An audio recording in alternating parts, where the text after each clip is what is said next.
How do you help someone who doesn't want to be helped? That's a tough one, right? Like, if someone doesn't want to be helped, it's like the English people will say, you can only take the horse to the stream.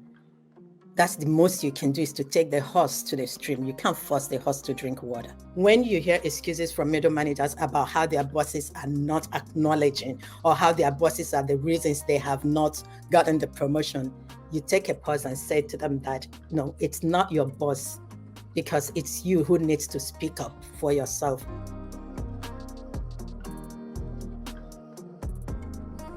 Welcome to the Be Better broadcast. Listen, maybe you're wondering what you can do to take your performance as a leader or an executive in an organization or as a business owner to the next level. Or maybe you clicked on this because you're like, you know what? My team can use this knowledge in order to take their performance to the next level. And of course, your team is going to follow you as you lead by example, and everything comes from the top down. But what can you do in order to stop underperforming? What does peak performance look like? Well, to answer these questions, we have a very, very special individual. Her name is Amara Emuwa. And Amara was introduced to myself and the broadcast by Brian Rollo, another leadership expert who has been on the show several times now. He's a good friend of mine, lives 15 minutes from me. We've started a business together. We have a lot of good times. And he was like, Brandon, you got to speak to Amara. So for those who don't know Amara Emuwa, Amara is a leadership coach with global executive HR leadership experience who supports the C-suite leaders and executives to achieve top performance. Amara also works with mid-level managers and high-potential employees to develop the mindset, skills, and the relationship to move into higher-level leadership roles. Her new book is titled The Truth About Excuses, Underperformance Explained, where she explores why people make excuses, why we accept them, why they are common inside of organizations, and how to get at the issues underneath those excuses. So when you take away even just one thing from this conversation with Amara and myself, all that we ask is you please share this show with just one other person who could use it as well. You are the reason the Be Better broadcast has grown to almost 370 episodes, because you are the best part of the Be Better team. So without further ado, let's talk to Amara Emuwa, PhD. It's great to have you here, Amara. Thanks for being on the broadcast. Thanks for having me. Congratulations on the launch of your book, which you said came out in September of 2023, right? Yes. Awesome. So again, everyone, the title of Amara's new book is The Truth About Excuses, Underperformance Explained. So I want to ask you this just to kick it right off. What is the correlation between excuses and underperformance? Do they go together? Why are they in the title together? What were your thoughts when you put that title together? Thank you again, Brian, for having me. Hello, audience. As I said in the book, this book was mostly inspired by the clients, the leaders, and the emerging leaders that I have worked with over the years. And what I found out was that, especially right there in the middle, where there is a whole lot of expectation for performance to be able to move into the next level, there's a lot of leaders get stuck, especially middle managers get stuck in that middle. And that's because it's difficult for them to either differentiate themselves, which is one thing that we will talk about later, how that relates to excuses. But because there's a whole lot of expectation in terms of delivery and performance, and they struggle in that unit, what you find is a whole lot of excuses why they are not delivering and why they are not performing. And when they give these excuses, they are not giving it to, they're giving it to save their image. They're giving it to save face. They're giving it to protect themselves from, from you seeing them as underperforming. Yeah. And that's what happens with excuses. Excuses is one of those things that would eat you up. It would devalue you, yet you don't feel the pain. And that's what makes it dangerous. Yeah.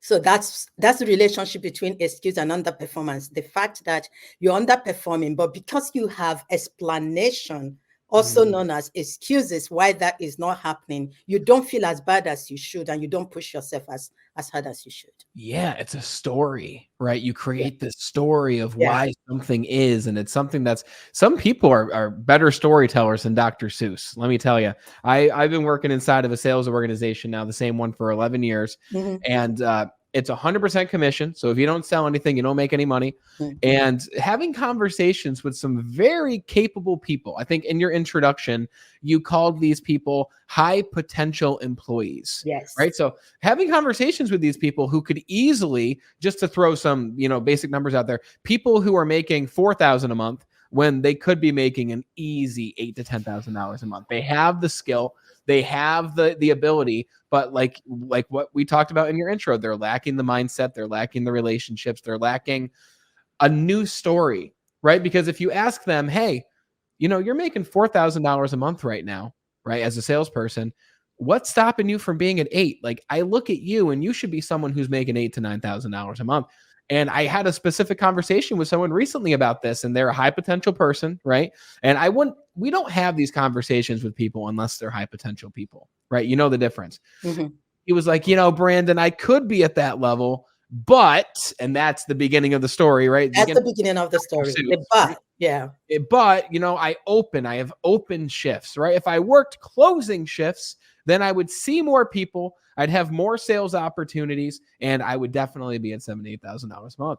And I look at them and I'm like, listen, and I'm very direct with people. I used to be a lot more like, but now as I'm approaching 30 years old, I'm more direct with people. And I'm like, listen, that's a story you tell yourself, right? And this applies to all stories we tell ourselves. How can you change that story in order to serve you? Because if you make a reason why you're not where you are, then you can't change, right? So we Exactly. create that story in order to protect ourselves, not just from looking like we're underperforming, but to protect ourselves from having to change the behavior in the first place. Yeah. Once you don't feel the pain, then there is no drive, there is no motivation to change. And that's what excuse does for you. It shields you, protects you from the pain. And I actually describe excuses as a mask. It's Oh, like, so when I said the truth behind excuses, that so when you put excuse, it's a mask, it masks the truth. There is yeah. a truth behind the story you are telling. And if you are not careful, you actually believe that story yourself and you go down, so. Yeah. Yeah. Well, so maybe the approach that I'm taking of being direct and just pointing out what I'm observing, maybe that's not working, right? Because they make the same stories, they're saying the same excuses. So how do we as leaders Mhm. help people? And by the way, we have stories too. I have stories, right? But how do we help other people who have stories that aren't serving them and make excuses? How do we help them to move past that hump? One of the ways is actually what you talked about. So that feedback, but it's actually making them self-aware. Self-awareness is something we're going to be talking a lot about, even as we talk about what leaders need to do to increase impact and influence. So self-awareness is so important. You don't change something you don't know about, or you don't believe in, or you can't confront. And so that's why self-awareness is really important. So be understanding that you make excuses, understanding the situations that drive excuses. I recently had a client who miraculously came to me saying she wanted to work on procrastination. I almost like, procrastination, that's really good, because it's something that I talked about a lot in my book. And that's the demon. I call it the demon of Wow. procrastination. And that's one of the things. So as you know, once you can identify the situations that induce excuses, because for individuals, there are situations that induce excuses, something we do not know, something we are not comfortable about, some coworker that we really don't want to interact with. There is a reason behind the excuse, and it's making yourself aware of the fact that you're not making excuses for the sake of excuses. You're making excuses for the sake of something that you are not acknowledging. And it's helping Yeah. that individual to identify the situation that induce that excuses that help the individual to confront and deal with it. Wow. Okay, so you help them by bringing awareness to what it is that they might not be seeing. Yes. Now, what if you bring awareness to it and they continue to give you the same story? Because I'm sure that you work with executives who say, Amara, my team, they're underperforming. I want to help them to move into better roles. I want to help them to develop. And who knows, maybe it's the leader, right? Maybe it's me. But once you bring awareness to something, you mentioned three things specifically. You mentioned to move into a higher role or a higher level of performance, you've got to have three things. You said you've got to have the mindset, you've got to have the skills, and you've got to have the relationships. So which of those three would you say is most important? What if I said they're all really important? But I would say shifting. I would say that the key thing about is to shift the mindset. You know, Okay. but that also doesn't happen without self-awareness. And I keep going back to that. That is the foundation of every growth. In my studies and in my experience, everything begins with self. So self-awareness is so important, and self-awareness is not a destination, it's a journey. So when you start with being aware, and we stay with the excuses for 1 second, when you start with being aware of what causes you to make excuses, so we can actually identify, for instance, like the client that I said I'm working with currently, that it is not being comfortable. She feels like she is not competent in the area that she's been assigned this project. So the Mm. question becomes, that's at least what we finally get to, like, oh, I don't think I know enough for that. And that's one of the things that induce excuses. I talked about it in my book. Is lack of competence, and you don't know it, so what are you doing about it? So the reason it's not being done is not because you don't have time, which is what you tell yourself, that Yeah. you do not have time for this, or that you're so busy and da. But the reason that's not happening is because you do not have the skills, you do not have the competence to Mhm. deal with this project. So let's shift away from the time and deal with what the issue is. What are you going to do about getting the knowledge or getting the resources that you need to get this job done? So you Yeah. move away from the mask to actually the truth. Oh, very interesting. So the mask, these excuses, these stories might exist because we or that individual might be in a role or working on a project that's not meant for them in the first place. No, it could be meant for them. Also, projects need to be challenging, right? Sometimes a boss throws something at you because you have the capability. He believes, or she believes, or they believe that you have what it takes. You might not be there yet. So there is an expectation for you to do something prior, get the knowledge, get the data, get the Got it. information you need. But once you have that, that boss believes you're going to be able to deliver it. But in you, because you don't think you are there yet, and a lot of leaders can tell you this, a lot of middle managers hear this story, wondering why they are not being promoted. They get one sentence: you're not there yet. You're not there yet is one sentence they hear so often. And the reason you're not there yet is because you haven't demonstrated the skills and behavior, even the behavior first. You haven't demonstrated the behavior that would give that your boss the confidence that you're able to tackle, i.e., unknown, uncertainties, things that you have what it takes, okay, to embrace the unknown and the uncertain. Okay, so if we lack in these skills and we begin to ask ourselves the question, what skills am I lacking that would help me to reach that next level of performance? Are those skills different for everybody, or have you found a common set of skills that seem to help most of the people that you end up working with? Okay, so each individual, depending on what they're working on, has different issues to deal with. But leadership skills, there are basic leadership skills, and there are universal leadership principles, irrespective of where you are and what you're working on, right? So that's why we start with the self-awareness. With the self-awareness, you're able to identify your strengths, and I don't actually talk about it as weaknesses. I know it could be shadows. We use different terms for it. Some assessment will say weaknesses, some will say shadows, but it doesn't matter. It means that there are things that you are not so great on right now. There are things you need to work on. There are skills you do not have, but that you have the basic knowledge or basic skills, like you can. Nobody is born with time management. I know some people are very good with planning and organization, so they tend to be better with time management. But no one is born with managing time. And like I said in my book, every great man every great leader, every great woman, every great individual has achieved what they have achieved in 24 hours. So they're not about to expand the hours of the day for anyone, right?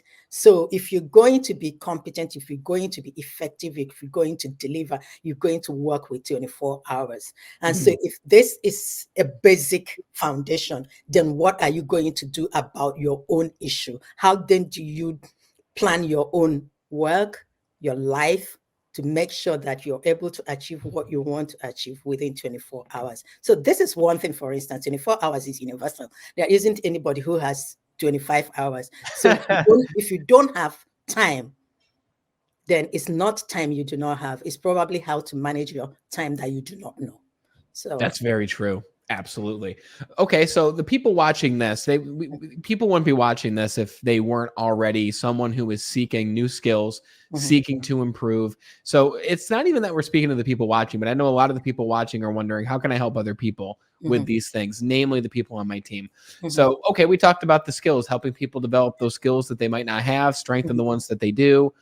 Okay, great. I have more questions about that. But let's talk about that mindset piece. Okay. How do you even help somebody who might not want to be helped, right? How do you help somebody else to develop a mindset of self awareness? How do you help people to begin to become leaders?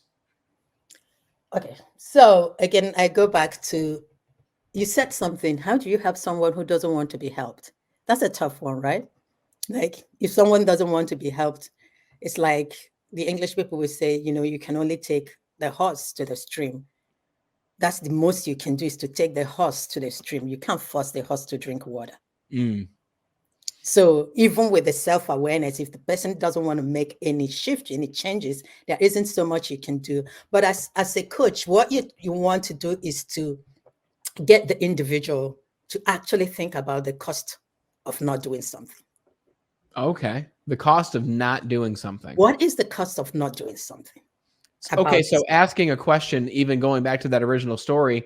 Okay, so you work an open shift and not a closing shift. Mhm. Well, what is the cost of this story that you tell yourself? Yeah. What Right? is the What's the cost of cost? not doing something about this situation? Yeah. And if there is no cost, there's probably no motivation whatsoever to Yeah. change. Because when you can answer, what would this cost you if it's not done? Then you're beginning to get the person to think about the effect or the impact of inaction. And hopefully that the person can see why change would be very important for that person. And I know I talked about self-awareness, and I talked about, okay, being aware that there's a dump, but beyond that, there are other things that you can help the individual. Okay, I understand that I really do need to do something about this, but I don't know what to do.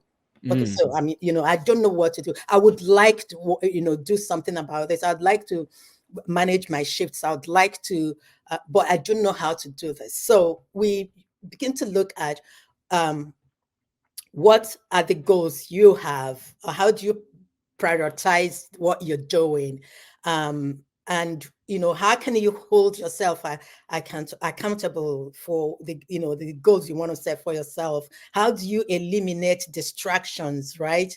And then how do that mindset thing is so important. It's not it's really about shifting from a fixed, when you say you can't do anything, you've already fixed something. It's shifting from that to say, what are the possibilities? What are the options? What is possible? yeah. Yeah. Okay, Brian, like Brandon, I really want to get 8,000 a month, and I appreciate that you really want to help me do that. So, what can I do? What is possible? What are what things? And then in as much as you're not prescribing anything, you want the person to dig deep within. So you throw back the question: what can you do now that you're thinking about it? What do you think is possible? Yeah. Um, do you have what resources are available to you, so you can start thinking, oh, maybe I can do this, or maybe I can get a relative to help with my kids. Maybe you all you have to do is to ask those, are there resources available to you that you can leverage? What are there that you can use right now? Yeah. And when you see that the person is beginning to get away from it's not possible, I can't do it, to, or maybe it is possible.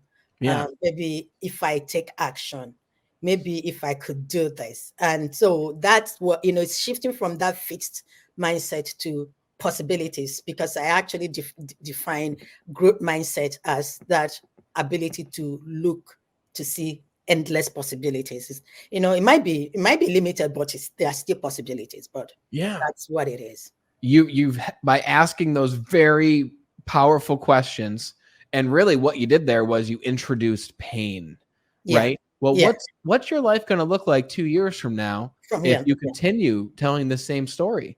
What's Exactly. your family life going to look like if you can't put more money aside to put towards your children's college fund, if you can't buy their beginning of school clothes, if you can't put food on the table? What's your life going to look like if you stay where you are now for another year, 2 years, 3 years, right? You're not telling them, Amara, you need to change. You need Change. to do Yeah. this. You need to do that. Right now, you're a manager is pointing a finger, but you're simply asking questions, powerful questions, because the quality of the questions determines the result that you get, right?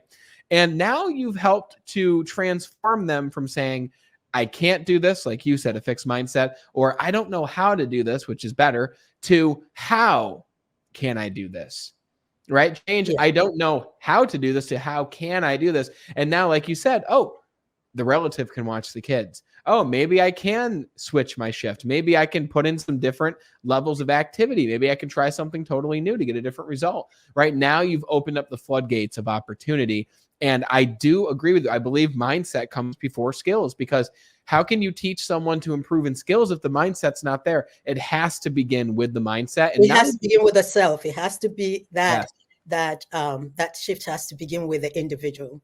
Yeah, it's showing them as leaders, it's helping to show them that change is possible. Not easy, but Yeah. possible. Yeah. Not easy, but possible. Yeah. That's awesome. I love that. And again, asking questions is the key to these Yes. Asking conversations. questions. Asking questions is the key. Asking the right questions is also important. But helping that individual unlock something in their head, in their mind, is really important. And I think that's what's powerful. Let me ask you, Mhm. is it worth your time as a leader to help everybody? Are there some people where you'll spend less time, maybe no time? Like how do you know where to invest more of your time as a leader into the right people? How do you know? I think this is also one of the things leaders struggle with in organizations, right? And there are a lot of factors to this struggle. Part of it is that also leaders are not very, how do I put it, objective. Some part of the struggle with this is they're looking for people who are like themselves, or Yes. Or who they like. who they like, or so that's what this versus a strategic development, what is good for this organization. And that's why when you hear excuses from middle managers about how their bosses are not acknowledging, or how their bosses are the reasons they have not gotten the promotion, you take a pause and say to them that no, it's not your boss, because it's you who needs to speak up for yourself. But what you don't only speak up, you have to demonstrate that through your performance, and so that you can gain the recognition that you need. And how you do that is also not just raising your voice, which I just mentioned about speaking up, is also raising your hands. There is raising your voice and raising your hands. And raising your hands is about going after those projects that are not only directly handled by your boss, but could be seen, would bring you out into the open, so Oh, that you can be recognized for what you can give. And so when I work with middle managers, your boss is not the issue. You need to be able to raise the bar for yourself and speak up. So I go back to answer your question, which is how will the managers, so if managers would use the tools they have, like targeted development plans, performance management, reviews, if they use objective tools or the succession tools that the organization has, they would be able to identify where to put the investment, the development investment. And also, it's also good for the leader to recognize where he or she can or they cannot do it and identify another resource within the organization that can come in and help. So there are, like I said, there are a number of factors to it. One is check your own bias about how you reach out or how you want to inspire and develop. Use the tools that are available to you and know when you need help with development with other resources. They could be external, like coaches or consultants, but they can also be internal. What's up, Be Better family? It's Brandon Eastman here. And as a thank you for tuning in to the Be Better broadcast, I want to give you a very special gift. For a limited time, you can get a free digital copy of my book titled Be Extraordinary, Your Guide to Self-Mastery. This book is packed with insights and actionable steps that will help you to unlock your fullest potential in the 5 key areas of your life. But that's not all. Along with the book, I also want to give you the audiobook version absolutely free. Imagine having the power to transform your life right at your fingertips and in your ears anytime, anywhere. Go grab your copy at bebetterindustriescom/book.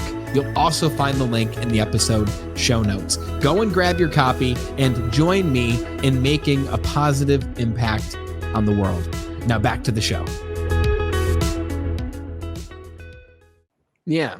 Okay. So I like what you mentioned there about having a strategic development program in place for everybody. And I know just from working with a lot of companies, most companies, and I'm sure you see the same thing, most companies don't have these strategic leadership programs in place. They're not training everybody to be a leader. And I believe personally, maybe you disagree, I believe it's very important for every person to be trained as a leader so they know these skills so that when they are moved into that next role, they do finally get the title. It's not the title that makes them a leader. It's their actions, it's their mindset, their skills, and their related. That's and how they serve, right? Leadership is service, and I believe sales is service. So how can one stand out and maybe in a company that doesn't have a leadership program? How can one stand out and shine so that they can be seen above the crowd? First of all, take the leadership development task to yourself. Develop your own targeted development plan. Work with a coach. Like, this is where I'm going. So once you know what your destination is, let's work out what the journey is. Let's use the GPS right here. Yeah. Right. I want to go to New York. Okay, great. Let's look at it. You want to fly, walk, cycle? How do you want to, so we look at that. Then we can use the GPS to map. That's even like third level, right? So I would say, first and foremost, if your organization do not have a development plan in place, get a development plan for yourself. One of the things I talk about is how to succeed in corporate organizations. And I personally don't believe that the corporate organization is the villain way we paint it to be. I believe it can be a platform to grow. I believe it can be a platform to become the leader that you want to become. And like I said, there are so many, it starts from the beginning. I would say to people that are even not middle managers that you're like an associate, you've been in an organization for 2 years and you're beginning to wonder 3 years, 4 years, where am I going to go from here? It's a good time to say to yourself, what do I want from this organization? Do I want to be the CEO? And there is nothing wrong with aiming to be the CEO, because I know it's a pyramid.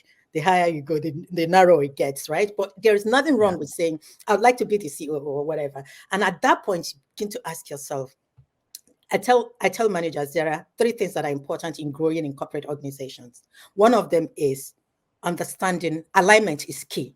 First thing is alignment of values. Is important, because that's what causes discouragement and burnout along the road. It's that alignment of values. Are my values aligned with this organization? If you can answer that, even if it's 80%, that's good enough. 80% Okay. alignment is great. Okay. And so Yeah. if your values are aligned, what is the vision of this organization? From the values and vision, you can actually develop the leadership behaviors and skills that are necessary to grow and to excel in that organization. I can work with any leader, any emerging leader, any high potential leader that is struggling to define what is required in their organization. The key question is, what are the values of this organization? What is the vision and what is the mission? And how are you aligned to all those? If we can get that alignment, that's important. And if you see how that vision, from that vision, can you see yourself growing? Do you have a vision that can come out of that vision? And if you do, then that destination is a possibility. If Wow. the vision of the organization is west and you're going east, there will be a problem along the Yeah. road. So that's where I start from. I start Okay. from that before I actually move to the individual. Now that we know that it's an alignment or there is no alignment. Okay, so who are you Yeah. and what are you capable of doing? And like you said, 3 years, 5 years down the road, who would you what skills would you need to become that, to move into that C-suite? What relationships are important? This is the time to start identifying and nurturing. Relationships do not happen overnight. They also require you to do some work and make some sacrifices. So step one, create a development plan for yourself. And what goes into that is those more powerful questions. What do I want from this organization? Right. Mm-hmm. Or you can say, where do I want to go inside of this Yeah. organization? Mm-hmm. What do What I do I want want that? out of life? It's Yeah.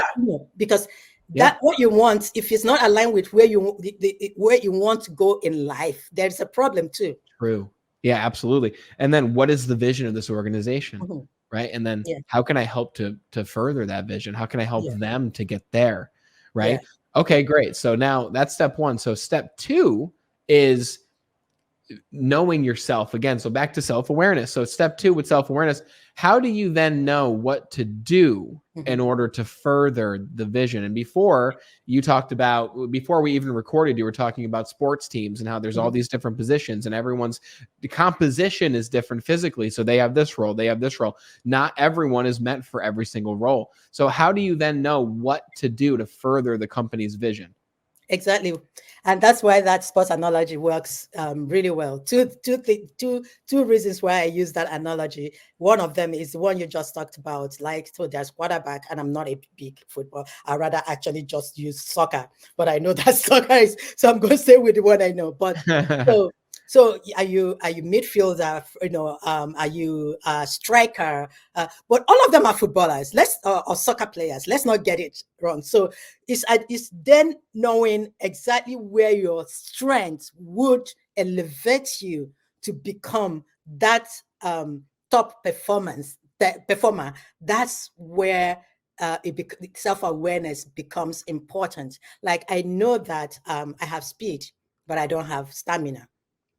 Oh, I have stamina and I don't have speed. And I talked about building the car, right? At the beginning, when we were chatting, I said it's important for every elite athlete. It doesn't matter what sport they play: golf, tennis, football, soccer, track. Everyone begins with building the car. And how did I get this? I have a son who is 15 right now, and he's focusing on running track. He's looking to go to the Olympics. That's how Wow, serious he is. that's awesome. When he found a coach and he was like, "Oh, I'm running the speed, I'm running that speed," he was like, "Slow down. That's not you. We will get to speed. We need to build your core. The core is the place you move from. You gain Oh, speed from your core. You wow. stabilize. You don't wobble from your core.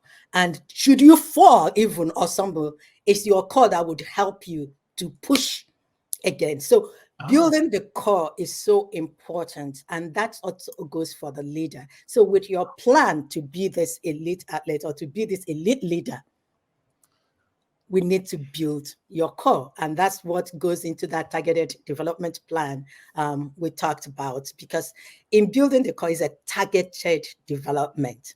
Okay, Yeah. they're not there. The exercises are trying to bring what they call global muscles. There are global muscles, yes, they bring in to the local muscles to help strengthen it. And so, if you go to the gym, you know that it takes a while to build six packs, right? Mm-hmm. So from no packs to one pack to two packs to four packs, right? So, and it's painful. I don't know anyone who's grown six packs, joyfully, like without any pain, right? So, and it's the same way. So that's what goes into that plan. So we'll begin to look at what you need to do to develop the core, to be able to propel yourself forward, to be able to differentiate yourself, to be able to outperform even your own expectation. Every elite athlete will tell you after one performance or the other, like, in my head, that wasn't possible until I started. Yeah. And so yeah, so that is the same way, and that's what goes in there. So once we are aware of where you want to go, we are aware of what strengths you have. Yes, you can run. Honestly, it's not everybody that is going to be a track athlete, but yes, you can run. So we can check that out. So you have that strength already. So let's build the muscles, the skills, and everything else. And then from there, they go into all the technicalities like, oh, they'll take off. You need to push down. So we do all that, and then talk about diet. It's the same way with leadership. So there is the core thing and there are associated things that you have to do. And so when I talked about, oh, it takes sacrifice, of course it takes sacrifice, both in building relationships and building skills, and grit, right? There is grit. There is that element of grit that comes in because you have to be persistent. You have to be persistent even in the face of challenges, right? It's Yeah. not like there won't be challenges. Yeah, of course there will be challenges. You can get injured as an athlete. My son was in a cast for the last 5 months. Wow. Yeah, I had a fracture. So those challenges would come. He's off it now. He's back in training. But that's how it works also in leadership. So everything, the seasons, everything else around us teaches us really how we can actually grow ourselves. We just need to pay attention. But yes, so that targeted development plan looks at how you grow your core muscles, and I will talk about what those core muscles are in a short while. But yeah, that's what it contains. It contains what you need to do, what kind of diet, what kind of sacrifices you need to minimize distractions. For the athlete, you need to get more sleep. You can't keep scrolling over your phone and things like that. So it's the same way. Yeah. Yeah. The best move I ever made in my sales career Mhm, was realizing very early on through the help of my coach and mentor who worked with the mhm, company, who allowed me to start delivering the team trainings to everybody. And I started delivering these team trainings and speaking publicly and all these things. And I was like, wow, I really, really enjoy doing this. And I said, I want to do more of this because this is a strength. People were coming up to me after saying, you're doing a great job. I really enjoyed this training. So I went to my coach and I said, hey, do you mind if I deliver every team training? And he's mhm. like, yeah. He's like, I don't like doing it. He's like, so if you want to take control of it, please be my guest and do that. And that one skill of communication led me to the next role where I was only delivering trainings to eventually helping develop leaders through conferences, trainings, the development programs. I started the development program for the leaders in the company I work with. And it led me to building a show for the company. Again, that leveraged my strength and skill of Mhm, mhm, communication. And then mhm. it led to this, the Be Better broadcast. I was like, I want to help people outside of this company to live their best life, to be better, to improve 1% every day. And it just keeps going and going. So I believe these principles are so true, and everything you're saying is so true inside of the company. And it's so true in developing yourself in It's your so life true. Yes. outside of the Mhm. company. Yeah, I have, I'm glad you shared that story because I have a similar story. I have always known that my mission is to help other individuals and leaders in their journey of growth, but I didn't wake up knowing that, right? Yeah. So like you, I had someone when I started working I started working for ConocoPhillips, right? Then Conoco, now ConocoPhillips. And we had something called Conoco University, and I had this top faculty member from the university come to Conoco Energy in Nigeria. And after delivering, what was the principle centered leadership, we used to run one of those Covey courses, Covey 7 Habits of Highly Effective People, principle-centered leadership. And then Konoko had this very course that was developed for the middle managers. So when I talk about middle managers, I've been interacting with them for almost all my entire 20 plus career years, right? Wow. And so, and this guy came in and he was going to deliver the developing supervisors program, which includes the principle-centered leadership component. And while that was going on, afterwards, he said to me, I think you can do this program. And I think, I said, he said, I think I'm going to be talking to your boss. So sometimes it's not just your boss. Yeah. He says, and that's how I got identified to be part of the Konoko University faculty. And I was Cool. teaching this developing managers program across the US, UK, Europe, Holland, Scotland. I was going all over Konoko locations teaching the program just like you. And that's when I realized that that's the space. And I have been in that space, irrespective of where I worked. I've always tried to create that space where managers can find room to grow. In one company, I developed what I called tools in a manager's toolbox, so that, again, I did it. It wasn't the organization.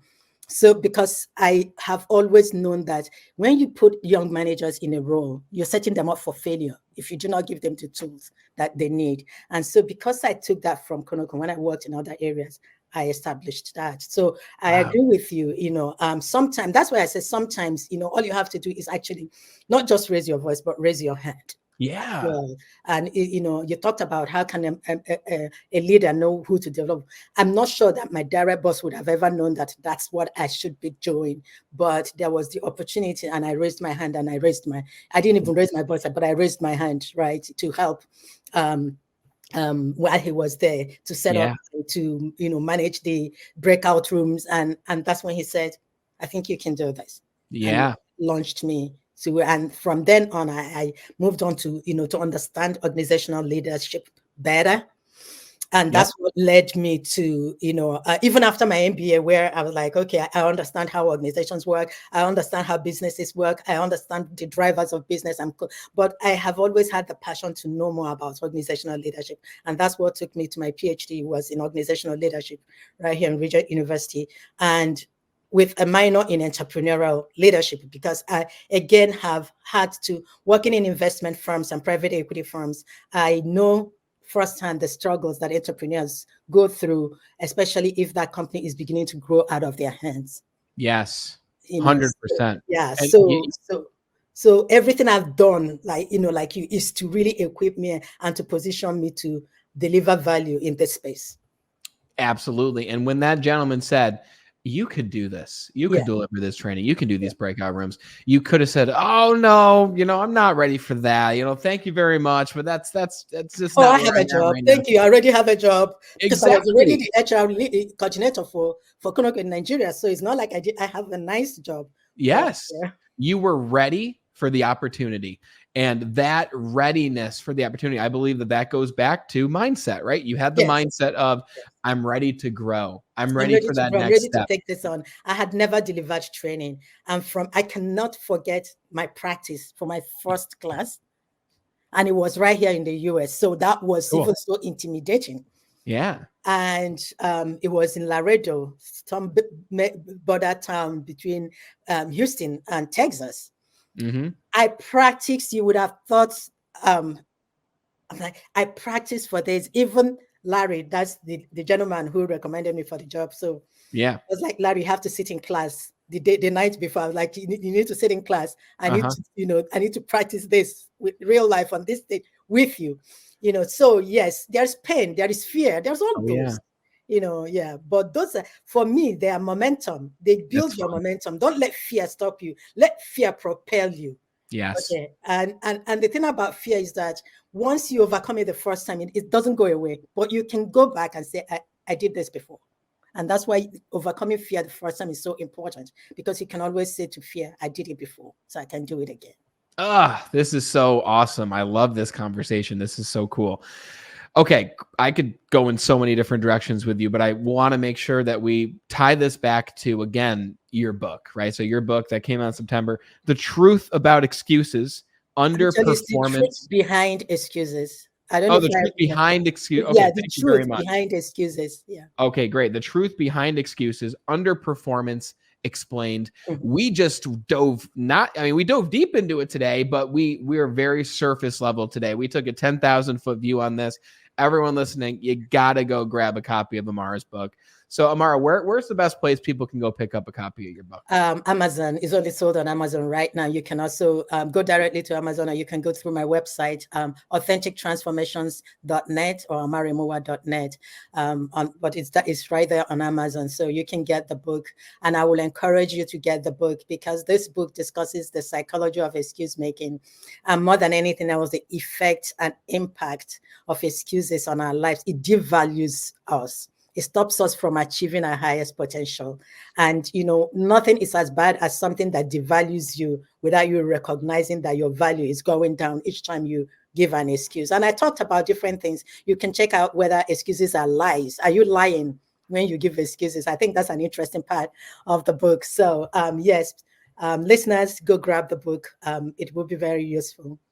I like that line, excuses or lies, because I used to work with a guy who had 10 times more energy than I have. And he used to scream across the room, excuses or lies. He used to yell it every day, and it ingrained in my mind. So when you said that, you brought me back to that moment. So that's super cool. So guys, go grab Amara's book, The Truth Behind Excuses, Underperformance Explained. Links are in the description to grab it on Amazon, as well as to check out Amara's website. And for those who want to stay in touch with you, because I know you work with executives on these Yes, exact yes. things to help their teams, to help them personally grow as well, where's the best place to get a hold of you? Do you have an email list? Is there a place people can reach out? Yes, listeners, anyone who would like to continue this conversation, if you would like to get a coach for your organization or for yourself, there are different ways you can contact me. You can reach me through LinkedIn, Amara Emuwa. You can connect with me through my website, authentictransformations.net or amaraemuwa.net. You can also use my email, amaraemuwa@gmail.com. So LinkedIn is a great place to connect with me. Again, all you have to do is to put in my name, Amara Emuwa, AMARA EMUWA, and you can connect with me and we can take the conversation further. Perfect. I'm going to have all those links in the description, guys, to make it easy for you. Just go check them out down there. If you want to start the conversation, you'll find a way to do it. Amara, this has been a really awesome conversation. We scraped the surface. We could have kept going. So I appreciate you being here. Brian, if you're listening, thank you, brother, for introducing us, because this wouldn't have happened without you. And I'm really looking forward to the next time we get to sit down and speak, Amara. Thank you. Thank you for having me. I'm looking forward to it too. And I have a book I'm working on, so I'll keep in touch so we can talk about it. Sounds good. Whether you are an executive or a higher level leader in your organization and you're wondering, how can I help my team to take it to the next level? Or again, you are somebody who's looking to move into leadership, or you're a middle manager and you're wondering, how can I take it to that next step? What do I need to focus on? Well, Amara gave you the framework, several different frameworks. You've got your mindset, you've got the skills, you've got your relationships, and then you've got the step-by-step plan to take you or your team to the next level. Create your development plan, know your strengths, find a coach, someone you can talk to, and execute, right? Even in the face of fear, even in the face of challenges and obstacles. Amara said her son was in a cast for the last 5 months, but he's got the goal of being an Olympic athlete. And I believe he'll get there, right? Because there's always difficulties, there's always obstacles. And how will you push past those obstacles to perform at your peak? I hope you love this conversation. Links are in the description to go grab a copy of Amara's book, The Truth Behind Excuses, Underperformance Explained, where she's going to go a lot deeper into these concepts. And if you found value from this conversation, if this helped you, if it helped you to add that next notch in your belt to your personal development plan, then please share this episode with just one other person who could use it as well. You are the reason that we've grown over the past 3 years, because you are the best part of the Be Better team and you're part of the family. So thank you so much for watching and listening. And until we talk again next time, continue to be better.